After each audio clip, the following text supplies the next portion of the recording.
సింహరాశి వారికి ఆదాయం 11, వ్యయం 11, రాజ్యపూజ 3, అవమానం 6. మఖా నక్షత్రం 4 పాదాలు, పుబ్బా నక్షత్రం 4 పాదాలు, ఉత్తరా నక్షత్రం 1వ పాదం, అలాగే మా, మీ, ము, మే, మో, ట, టి, టు, టే అన్న అక్షరాలతో పేరు గలవారు ఈ సింహరాశి వారికి చెందినవారు. సింహరాశి వారికి ఈ సంవత్సరం అనుకూలంగా ఉంది. కుటుంబ పురోగతి కోసం వ్యక్తిగత స్థాయిని పెంచుకోవడానికి విశేషంగా శ్రమిస్తారు. వృత్తి ఉద్యోగాల పరంగా అనుకూలమైన మార్పులు సంభవిస్తాయి. శని కుంభం నుండి మీన రాశిలోకి ప్రవేశించారు. సింహరాశి నుండి మీన రాశికి అష్టమ స్థానం అవుతుంది. కావున వీరికి అష్టమ శని ప్రారంభమైంది. కావున కొన్ని చెప్పుకోదగిన స్థాయిలో జాగ్రత్తలు అవసరమవుతాయి. నూతన పరిచయాలకు ప్రాధాన్యతనిస్తారు. ఆడంబరానికి ప్రాధాన్యతనిస్తారు. దీర్ఘకాలికంగా మిమ్మల్ని ఆశ్రయించి ఉన్నవారు కొంతమంది దూరంగా తప్పుకుంటారు. ఇందుకు కారణాలు సంపూర్ణంగా మీకు తెలియవు. జీవిత భాగస్వామితో విభేదాలు రాకుండా జాగ్రత్తలు తీసుకోవాలి.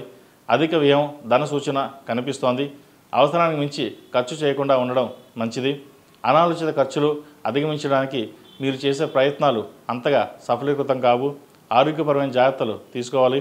ముఖ్యంగా కంటికి, కాళ్ళకి, గ్యాస్ట్రిక్, కాలేయం సంబంధించిన ఆరోగ్యపరమైన సమస్యలు రావచ్చు. మే 15 నుండి ఏకాదశిలో గురు సంచారం వల్ల వృత్తి ఉద్యోగాలకు సంబంధించిన విషయ వ్యవహారాలు సంవత్సరం ప్రథమార్థం కన్నా ద్వితీయార్థంలో బాగుంటాయి. ఉద్యోగంలో మంచి మార్పులు చోటు చేసుకుంటాయి. విదేశీ వ్యవహారాలు కలిసి వస్తాయి. వైద్య వృత్తిలో ఉన్నవారికి అనుకూలమైన కాలం చెప్పవచ్చు. ప్రభుత్వ ఉద్యోగం కోసం ప్రయత్నిస్తున్న వారికి ఉద్యోగం లభిస్తుంది. ఐఏఎస్, ఐపీఎస్ ప్రిపేర్ అవుతున్న వారికి కాలం అనుకూలంగా ఉంది. మంచి హోదాను సంపాదిస్తారు. ఇల్లు అమ్మి ఇంకో చోట స్థలం లేదా ఫ్లాటు కొనుగోలు చేస్తారు.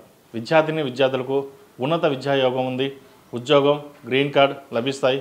పెద్దవాళ్ళు చెప్పిన మంచి మాటలు వినకపోవడం వల్ల నష్టపోతారు. వైద్య విద్య, చార్టెడ్ అకౌంట్స్, సాఫ్ట్వేర్ రంగం వారికి అభివృద్ధి బాగుంటుంది. ఈ రాశిలో జన్మించిన స్త్రీలకు ఈ సంవత్సరం బాగుంది. ఉద్యోగంలో ప్రమోషన్స్ లభించవచ్చు. విదేశీ ప్రయాణాలు అనుకూలిస్తాయి.